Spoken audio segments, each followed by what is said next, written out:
Les célébrités de l'âge d'or étaient toutes riches lorsqu'elles étaient populaires.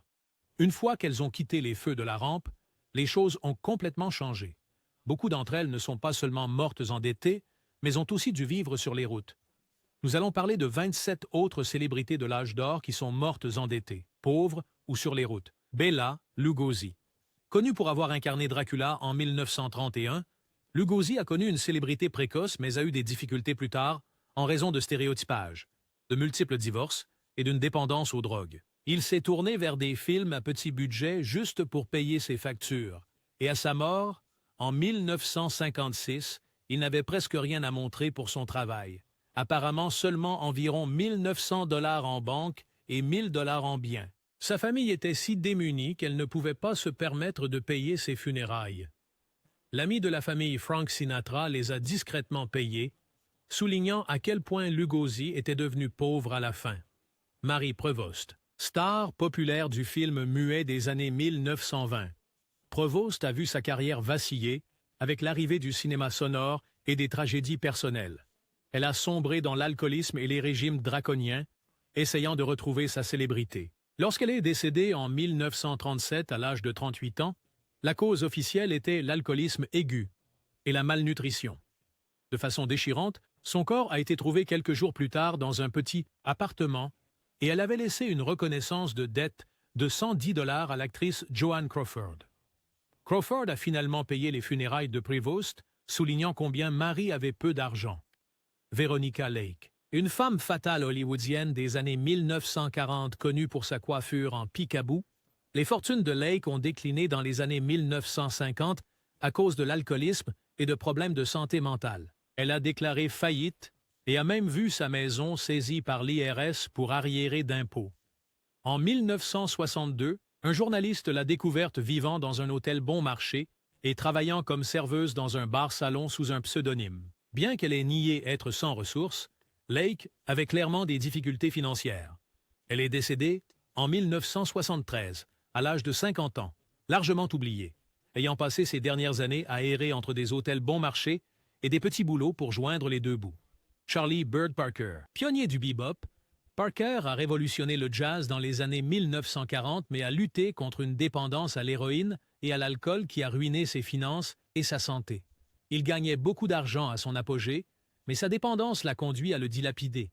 Il était constamment à court d'argent, souvent contraint de mettre en gage ses saxophones pour acheter des drogues. Au moment de sa mort, en 1955 à seulement 34 ans, Parker était dans un état pitoyable.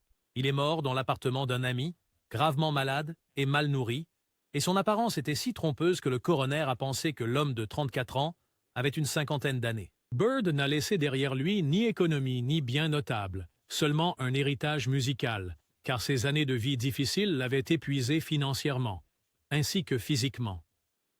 H.P. Lovecraft. Maintenant salué comme un écrivain d'horreur emblématique, Lovecraft est mort inconnu et appauvri.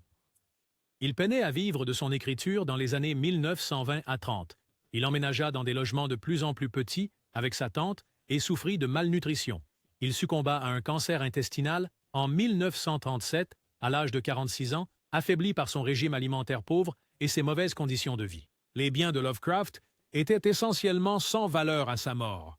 Son génie n'a été reconnu qu'après sa mort, mais pendant ses derniers jours, il a littéralement souffert de la faim tout en luttant contre la maladie, illustrant la profondeur de sa pauvreté. Zora Neale Hurston. Figure majeure de la Renaissance de Harlem, Hurston a écrit « Their Eyes Were Watching God » 1937 et d'autres classiques.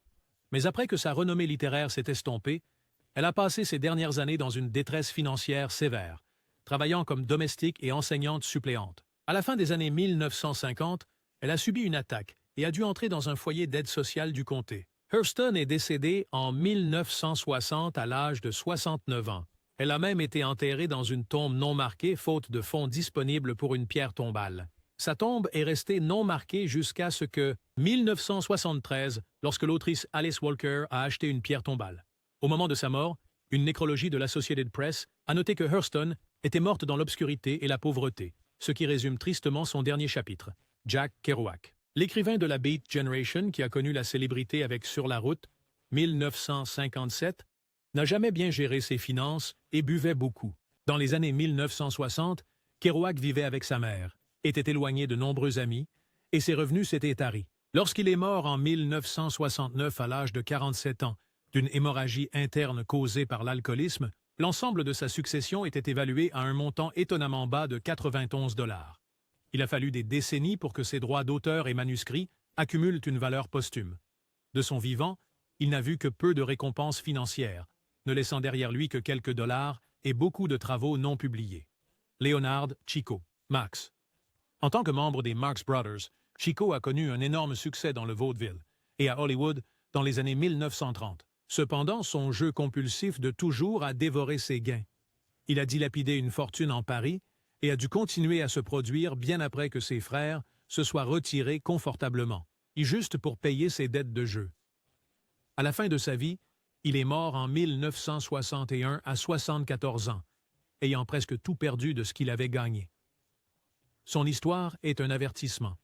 Malgré des années de célébrité et de hauts revenus, il est presque ruiné dans ses dernières années. Paul Robeson. Paul Robeson, un homme de talent et de passion extraordinaire, est devenu célèbre à la fois comme chanteur et acteur, mais ses dernières années furent marquées par une lutte incessante contre la ruine financière. Bien qu'il ait autrefois commandé le respect sur scène et à l'écran, la carrière de Robeson prit un tournant drastique à l'ère McCarthy. Mis sur liste noire et évité par bon nombre des institutions qu'il avait autrefois célébrées, son revenu disparut presque du jour au lendemain. Vous pouvez imaginer la douleur d'être mis à l'écart pour des raisons politiques, alors que tout ce que vous avez connu, c'est l'applaudissement de millions de personnes. Avec sa réputation ternie par la suspicion du gouvernement et la peur du public, Robeson a été contraint d'accepter des paiements dérisoires pour des performances et conférences sporadiques. Son engagement de toute une vie pour les droits civiques s'est fait au détriment de sa sécurité financière, le laissant avec des dettes croissantes qu'il ne pouvait jamais effacer. L'ironie est que la même passion qui illuminait autrefois les salles de concert est devenue la raison de sa chute financière. Robeson a été contraint de mener une vie tranquille dans une pauvreté relative, loin de l'exubérance de ses jours d'antan. Ses amis et collègues se souviennent de lui comme d'un homme digne et d'une âme douce qui n'a jamais renoncé à ses idéaux, même lorsque l'argent s'est fait rare. Alan Ladd. Alan Ladd était l'incarnation du cool hollywoodien dans les années 1950, surtout connu pour son rôle dans Shane et d'autres westerns classiques. Pourtant, sa vie personnelle racontait une toute autre histoire. Derrière cette allure sophistiquée se cachait un homme luttant contre des démons intérieurs, notamment des accès de dépression et une dépendance à l'alcool qui sapait progressivement sa stabilité financière. Malgré les revenus élevés de ses années de gloire, le mode de vie somptueux de Ladd et une série de décisions commerciales mal avisées ont vidé son compte en banque. En vieillissant, sa présence autrefois imposante à l'écran s'est estompée, et les rôles qui lui avaient autrefois rapporté des millions se sont taris. Avec des frais médicaux croissants et des dettes personnelles qui s'emballaient, Alan Ladd se trouvait de plus en plus incapable de maintenir le style de vie extravagant qu'il appréciait autrefois. Ses luttes ont été aggravées par des investissements ratés et le poids émotionnel de multiples relations tumultueuses. Les déboires financiers de Ladd sont devenus publics alors que ses agents et conseillers s'efforçaient de gérer les dettes qui menaçaient d'éclipser son héritage. Finalement, même les lumières brillantes de Hollywood n'ont pu repousser les pressions incessantes de la dette et de la santé déclinante. Les dernières années d'Alan Ladd se sont déroulées dans une relative obscurité, bien loin du glamour de son apogée, et lorsqu'il est décédé, il était clair que les dettes qu'il avait accumulées étaient un lourd fardeau dont il ne pouvait échapper. Lillian Roth. Imaginez une star dont la promesse précoce illuminait Broadway et le grand écran, pour voir ensuite cet éclat s'effacer dans l'ombre. Voici l'histoire de Lillian Roth. À l'apogée de sa carrière dans les années 1930, Roth éblouissait le public par son talent et sa beauté. Mais dans les coulisses, elle affrontait des combats personnels qui ont peu à peu miné sa santé financière. La lutte de Lillian contre l'alcoolisme était bien documentée, et il ne fallut pas longtemps avant que le style de vie somptueux qu'elle appréciait autrefois ne se transforme en cauchemar de factures impayées et de dettes croissantes. Tandis qu'elle essayait de s'accrocher à la célébrité, sa vie personnelle échappait à tout contrôle, la laissant ruinée financièrement et émotionnellement. Malgré une brève résurgence avec un mémoire à succès qui relatait son histoire tragique, l'argent n'était jamais suffisant pour réparer les profonds dégâts des blessures. Ses amis se souviennent comment elle plaisantait un jour, avec un ton doux amer, que les applaudissements sur scène étaient le seul bruit plus fort que les coups de ses créanciers. Dans ces dernières années, Liliane Roth a été obligée de vivre dans des conditions modestes, bien loin du glamour qui la définissait autrefois. Quand elle est morte, ce n'était pas avec le faste d'une star célébrée, mais dans une relative obscurité et pauvreté, une fin poignante pour une vie qui avait connu des sommets éblouissants. John Drew Barrymore. John Drew Barrymore, descendant de la célèbre dynastie d'acteurs Barrymore, devait hériter non seulement d'un héritage de génie, mais aussi de la richesse, qui accompagnait cela. Pourtant, la vie a pris un tournant inattendu. Malgré les premiers signes prometteurs et le nom de famille illustre derrière lui, John Drew a lutté intensément contre l'addiction et des comportements autodestructeurs. Les pressions de vivre à la hauteur d'un héritage familial, associé à une série de faux pas personnels et professionnels, l'a laissé dans une spirale descendante. L'abus chronique de substances et des relations tumultueuses ont conduit à une série d'échecs et à des dettes croissantes. À mesure que sa carrière déclinait, sa sécurité financière en faisait autant. Des amis racontent comment John Drew disait souvent que l'argent ne semblait jamais durer. Bien qu'il vienne d'une famille illustre, il se retrouvait à lutter pour payer ses créanciers et même ses factures de base. Au moment de son décès, il avait depuis longtemps été oublié par l'industrie qu'il avait autrefois adorée. Son décès dans une relative obscurité était un rappel douloureux que même le poids d'un nom légendaire ne peut pas protéger des dangers de l'addiction et de la mauvaise gestion. Jane Tierney. Jane Tierney, célébrée pour sa beauté éthérée et sa présence magnétique à l'écran dans des films comme Leave Her to Heaven et Laura, menait une vie qui semblait destinée au glamour éternel. Pourtant, derrière la façade lumineuse se cachait une femme aux prises avec des tourments intérieurs et des pressions financières croissantes. Malgré des gains importants pendant ces années de gloire, la vie ultérieure de Tierney a été marquée par une série de revers personnels et professionnels qui ont lentement érodé sa sécurité financière. Ces luttes avec la santé mentale, aggravées par une vie personnelle tumultueuse, ont conduit à des épisodes de dépression qui ont affecté ses prises de décision et ses choix de carrière. Avec le temps, Jane Tierney se retrouvait à faire des choix qui, bien que peut-être artistiquement motivés, étaient désastreux pour son compte en banque. Des investissements ratés et des habitudes de dépenses extravagantes signifiaient que son style de vie autrefois confortable devenait précaire. Au fil des années, le flux régulier de rôles bien rémunérés s'est évaporé. Malgré ses meilleurs efforts pour relancer sa carrière, l'industrie qui avait autrefois célébré son talent lumineux n'offrait désormais que des opportunités sporadiques et maigres. Barbara Lamar. Barbara Lamar était autrefois célébrée comme la fille trop belle, une star du cinéma muet dont la beauté saisissante et l'énergie vivante ont conquis le cœur des cinéphiles dans les années 1920. Derrière le glamour se cachait une vie personnelle tumultueuse. Connue pour vivre grand et dépenser sans compter, le style de vie de Lamar dépassait rapidement ses revenus. Avec une prédilection pour les fêtes extravagantes et une série d'histoires d'amour scandaleuses, elle accumulait des dettes qu'elle ne pourrait jamais espérer rembourser. Malgré son succès précoce et l'attrait du statut de star à Hollywood, Barbara se retrouva dans une spirale inextricable de ruines financières.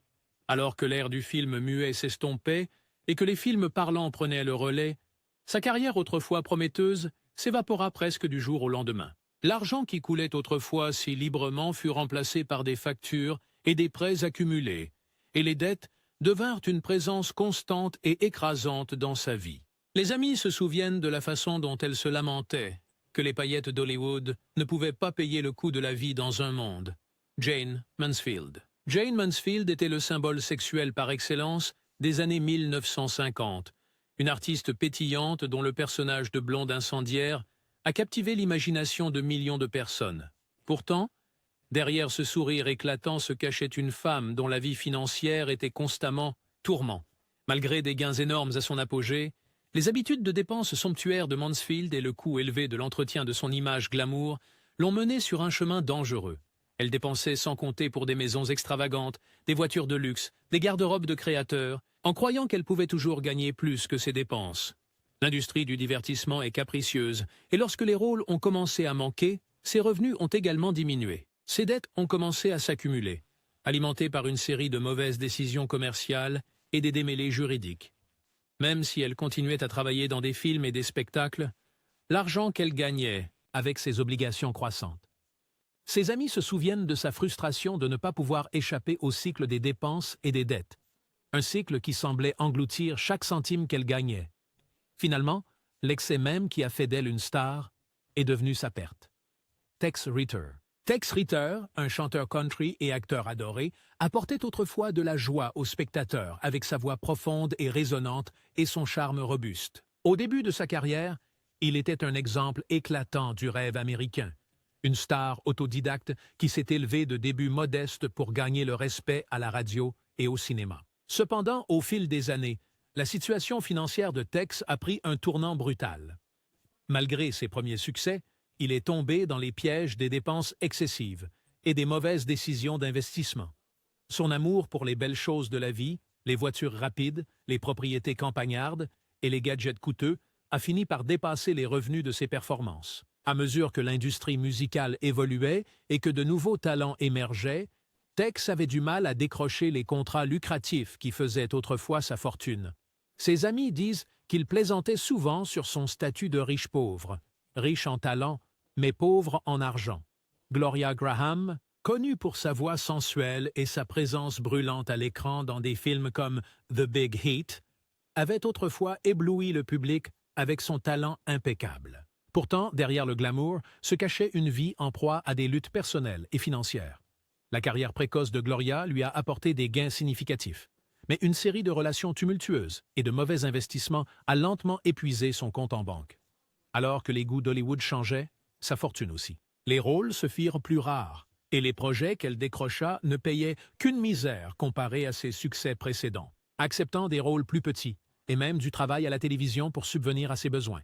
Mais avec le temps, le poids des factures impayées et des dettes grandissantes devint écrasant. Les amis se souviennent de ses aveux francs de frustration. Sa santé et son moral déclinaient à mesure que les pressions financières augmentaient, et au moment de son décès, au début des années 1980, Gloria Graham était l'ombre de la star vibrante qu'elle avait été. Frances Farmer. La vie de Frances Farmer est l'une des tragédies les plus durables d'Hollywood. Une histoire de talent extraordinaire, écrasée sous le poids de la maladie mentale et de la ruine financière. Autrefois une actrice prometteuse dans les années 1930 et 1940, Frances était célébrée pour ses performances ardentes, mais à mesure que les pressions de la célébrité augmentaient, ses démons personnels également. En proie à la dépression et à un comportement erratique, elle est devenue un aimant pour les scandales et les gros titres de tabloïds, ce qui n'a fait qu'aggraver ses problèmes financiers. Sa carrière autrefois prometteuse a été déraillée par une série d'événements malheureux, et l'argent qu'elle avait gagné s'est évaporé dans le chaos des batailles judiciaires. Même lorsqu'elle a tenté un retour, l'industrie était passée à autre chose.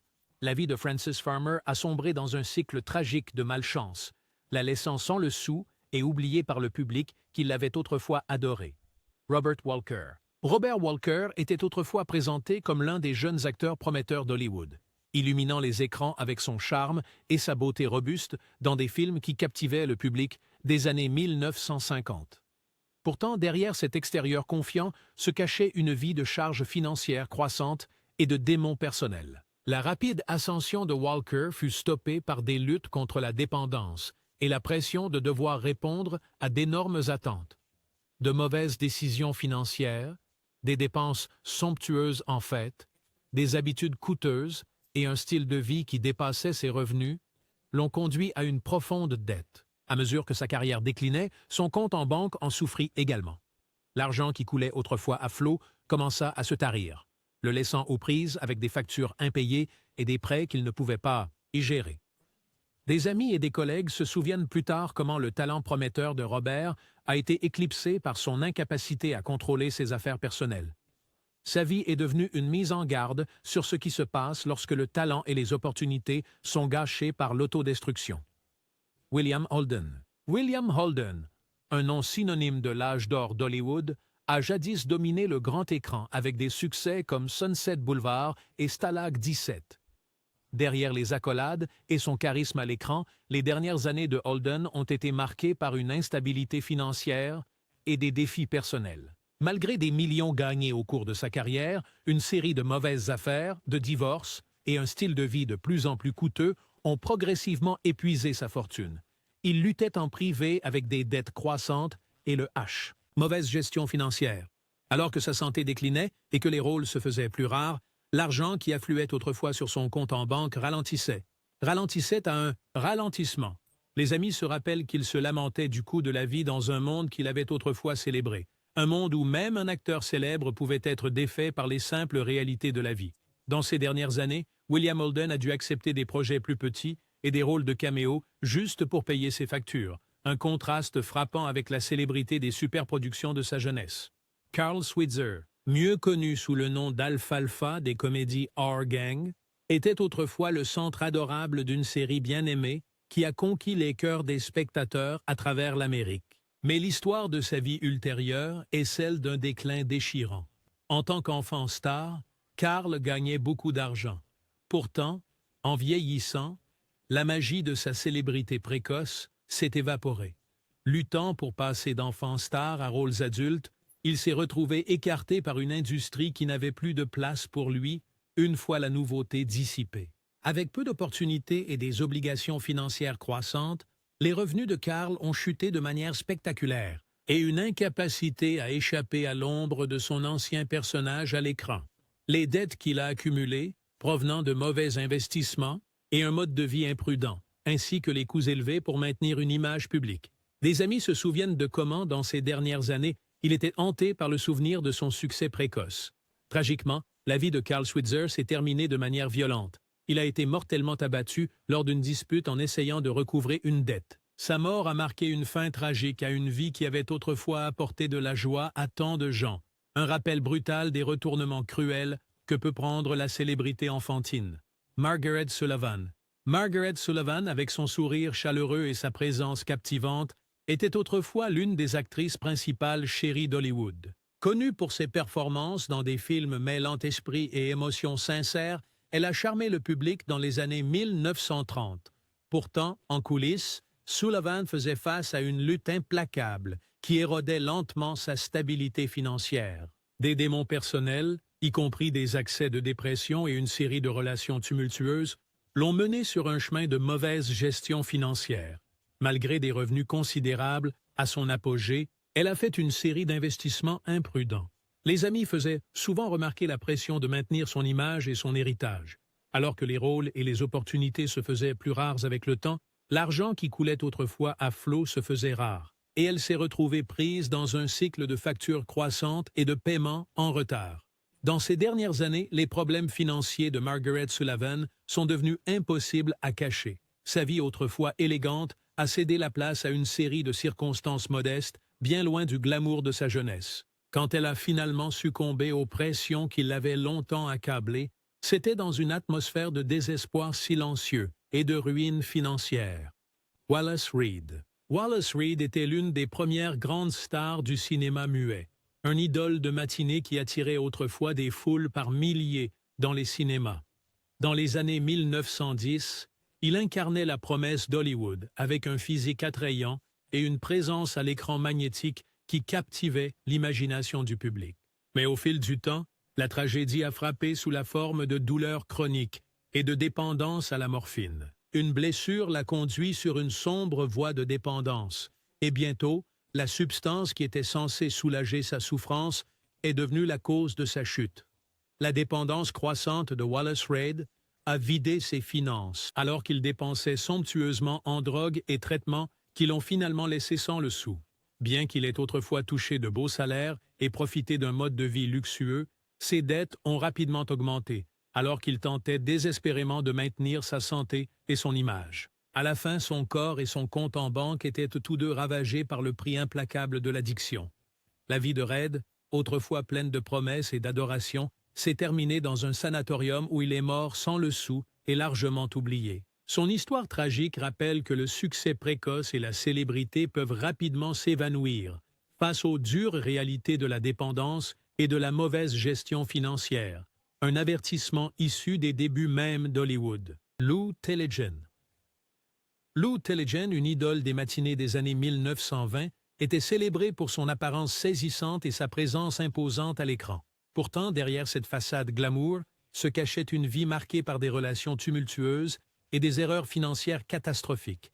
Le succès précoce de Tillegen dans les films muets lui a valu une large... Mais à mesure que l'industrie évoluait, Les défis personnels et financiers qu'il rencontrait évoluaient également. Connu pour ses goûts extravagants, il investissait massivement dans un mode de vie qui exigeait un entretien constant. Maisons somptueuses, vêtements coûteux et une série de sorties sociales indulgentes. Au fil du temps, ces extravagances ont eu leur prix. De mauvais investissements et une série de scandales personnels ont conduit à un épuisement rapide de sa richesse. Alors que les créanciers commençaient à tourner autour de lui, Tellegen s'est retrouvé incapable de rembourser les dettes qui s'accumulaient. Son déclin financier s'est aggravé avec les batailles juridiques et l'ostracisme qui ont suivi les controverses personnelles. Malgré sa popularité autrefois éclatante, la chute en disgrâce fut rapide. La vie de Lou Tellegen s'est terminée dans le désespoir. Son suicide en 1934 marqua la culmination tragique d'années passées dans la tourmente financière et émotionnelle. Son héritage reste un exemple frappant de la manière dont une vie bâtie sur le charme et la beauté peut se dénouer en une histoire d'isolement et de ruine. Peg Entwistle. L'histoire de Peg Entwistle est peut-être l'un des chapitres les plus tragiques de l'histoire d'Hollywood. Le récit d'une jeune actrice dont les rêves se sont effondrés sous le poids de la pression financière et émotionnelle. Autrefois saluée comme une étoile montante, Entwistle a eu du mal à percer dans une industrie qui a rapidement consommé et expulsé ses aspirants. Malgré ses débuts prometteurs et de brefs moments sous les projecteurs, les dures réalités du show business ne tardèrent pas à la rattraper. Des dettes croissantes, de rares opportunités et la pression constante de maintenir une image glamour la laissaient se sentir isolée et désespérée. Les difficultés financières de Peg étaient aggravées par des démons personnels et le regard implacable du public qui exigeait la perfection. Avec ses revenus en baisse et les créanciers devenant pressants, elle s'est retrouvée dans un état de désespoir insupportable. Peg Entwistle a choisi de mettre fin à ses jours en sautant du panneau Hollywood, un acte désespéré et frappant qui symbolisait l'effondrement de ses rêves. Sa mort prématurée reste un rappel obsédant du côté sombre du glamour hollywoodien.